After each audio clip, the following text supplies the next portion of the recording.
Hello everyone, it's me again. My name is Angfo. I'm 8 years old. I live in the city and I study at London Primary School. Nice to meet you. Today we are gonna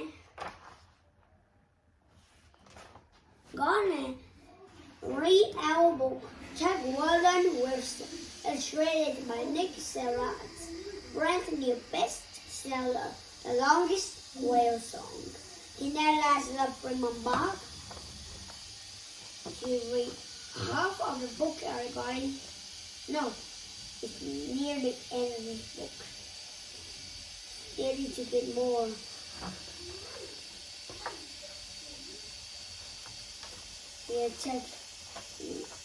We are at church.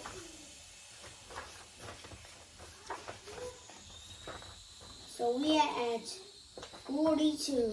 Now let's read. Story 43. So you ready? So let's go.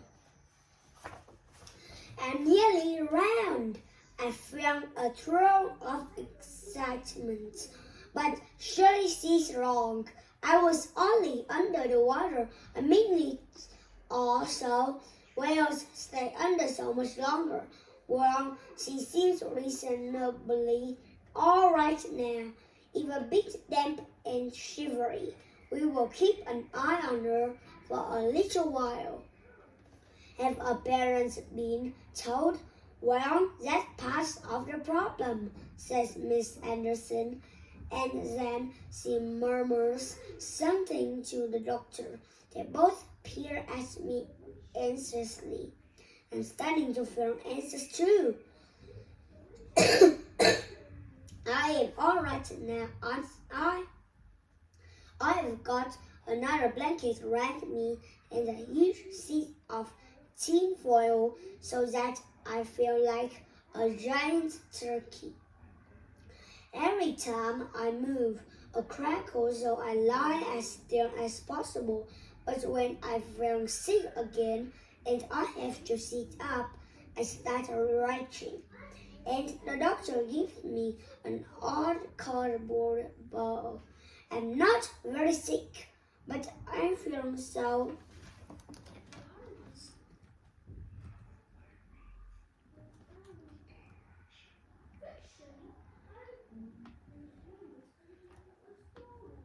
embarrassed.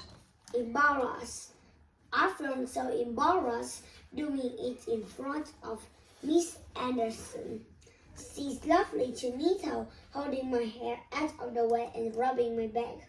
When I finish and lie down again, she carries on choking my shoulder and murmuring to me just like a mom.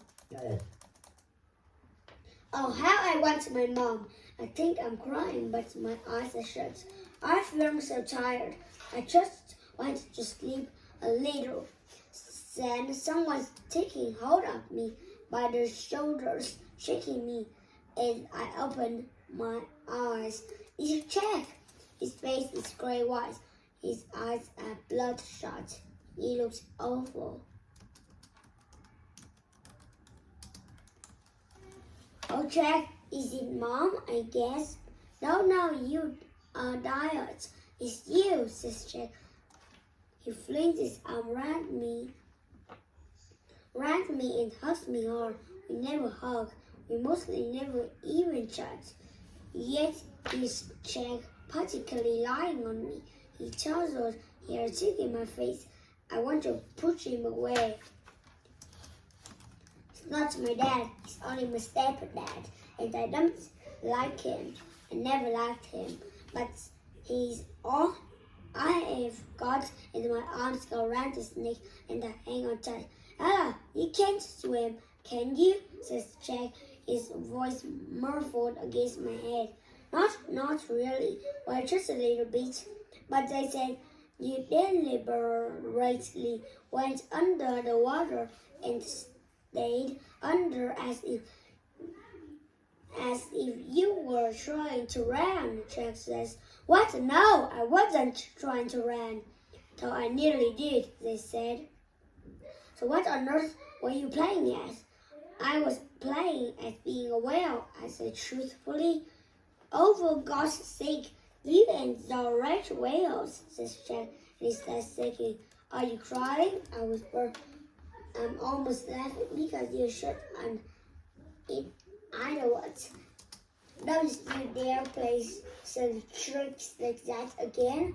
I just about had a heart attack when they phoned me at school. What would I have done if you had ran? Could I ever tell your mom? Don't let's tell her now. She must worry so. I said suddenly very ashamed.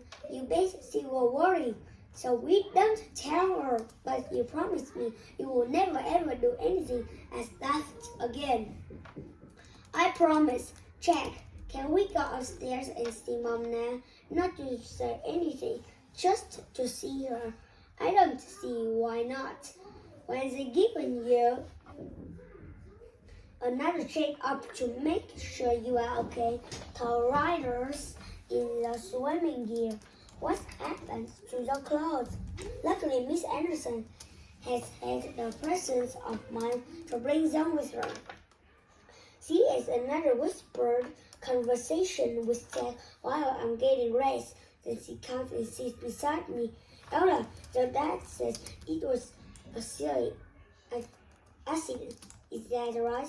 Yes, I said in a very tiny voice. I truly wasn't trying to run myself, Miss Anderson. I was just trying to swim underwater like a whale. A whale like that? Well, don't ever do that again. You scared us all terribly. Are they going to be allowed to go swimming again, Miss Anderson? I asked hopefully.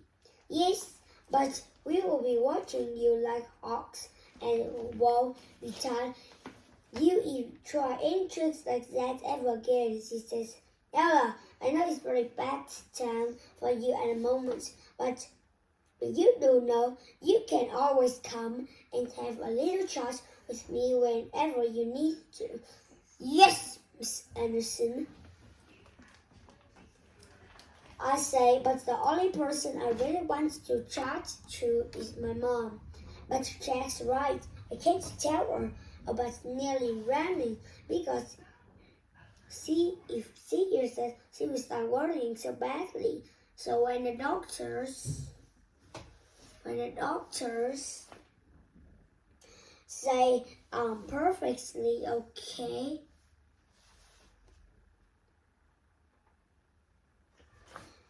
and Jack and I go up to Mom, but I don't raise a word about it. I just stand by Mom's head and whisper, I love you, I love you, I love you into her ear. My hair is still damp and it trickles on Mom's face. Sorry, Mom, I'm hitting you always.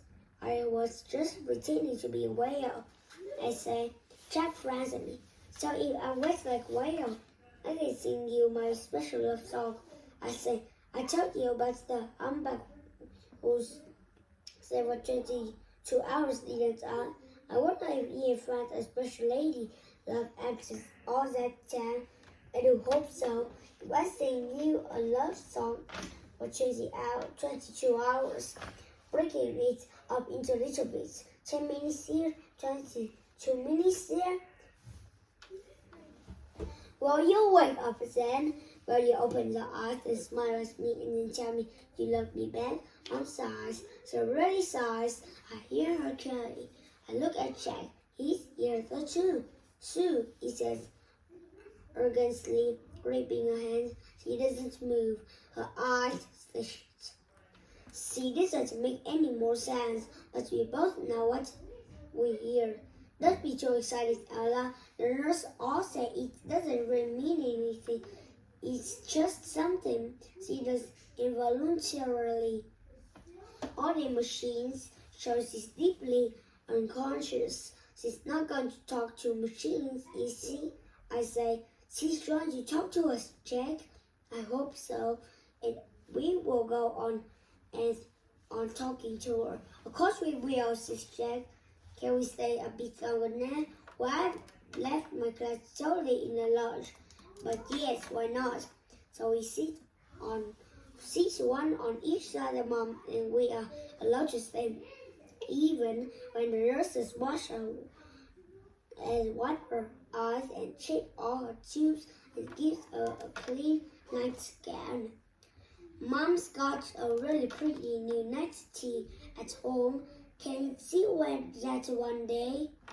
I asked. Yes, of course you can, dear, said the nurse.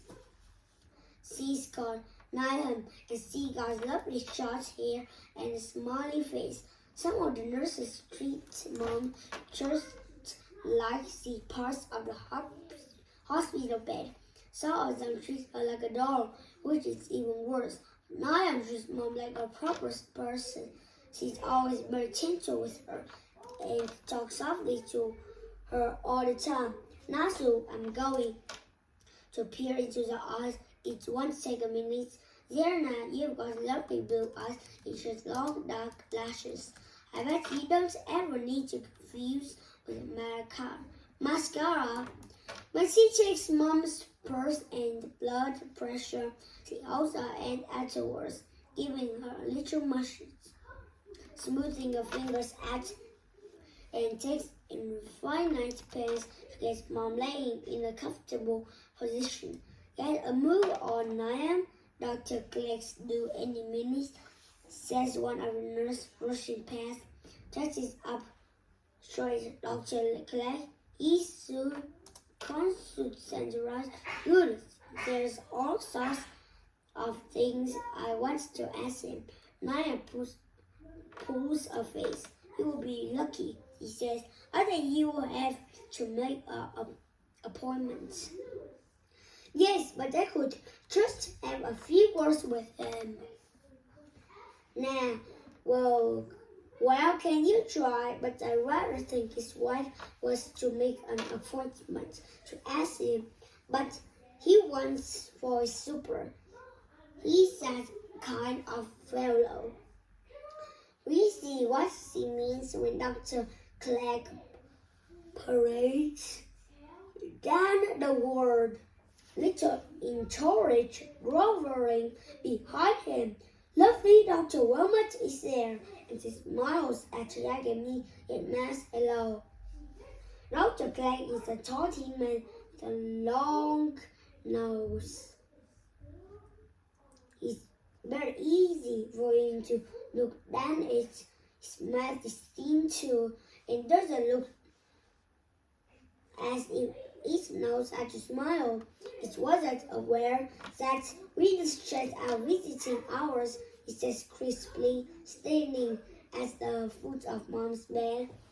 We were at the hospital anyway this morning. Now the fish up in A&E, says Jack, standing up and bravely offering his hand to Dr. Clay.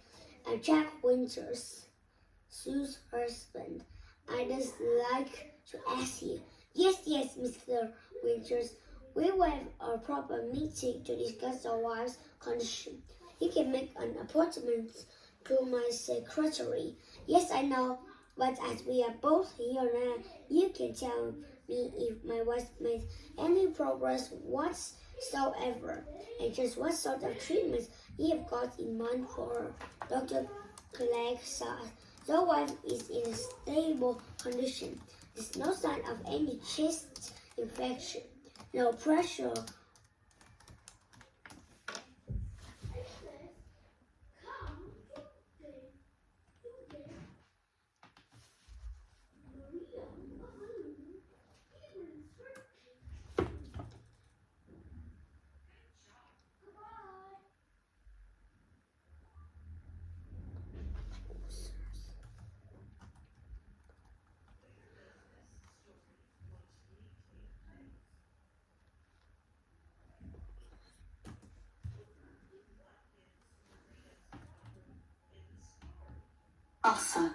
Ulcer. Pressure ulcers. The nurses are clearly doing an excellent job. The nurses flutter happily. Dr. Clegg nods and seems about to move on. In the treatment, Jack says, "What is the sea having in the treatment? What sort of treatment did you have in mind, Mr. Winters?" Dr. Clark asks icily. Jack stands his ground. "Well, I'm not sure, obviously, because I'm not a medical man. I don't know if there are any kind of new drugs you can give her." Dr. Clark makes an irritated little perfect sound with his thin lips. "And what about more extensive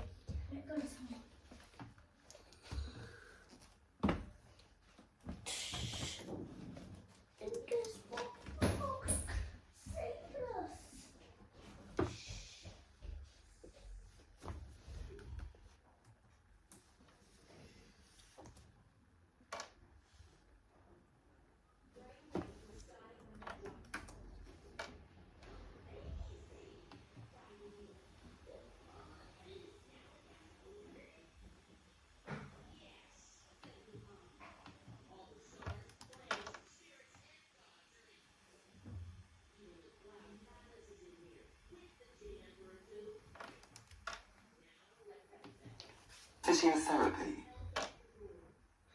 Physiotherapy. Physiotherapy.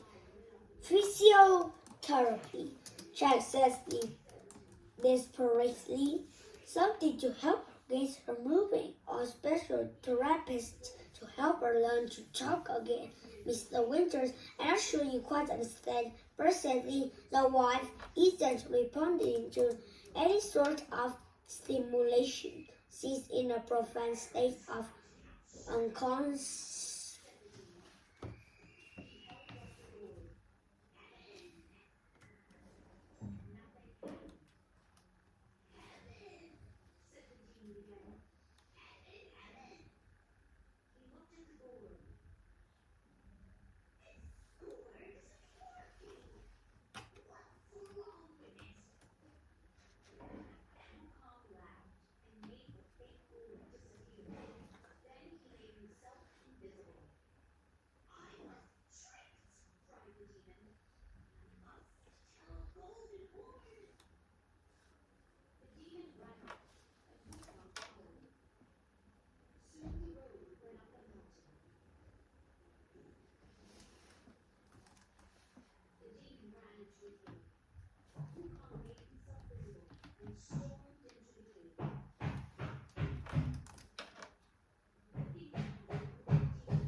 Unconsciousness. Unconsciousness. State of unconsciousness. Not always. She says sometimes as if she really is responding. I say, Dr. Clark glances at me. "I don't really think this is the right sort of conversation to have in front of a small child," he says, looking at Jack reproachfully. "So, goodbye."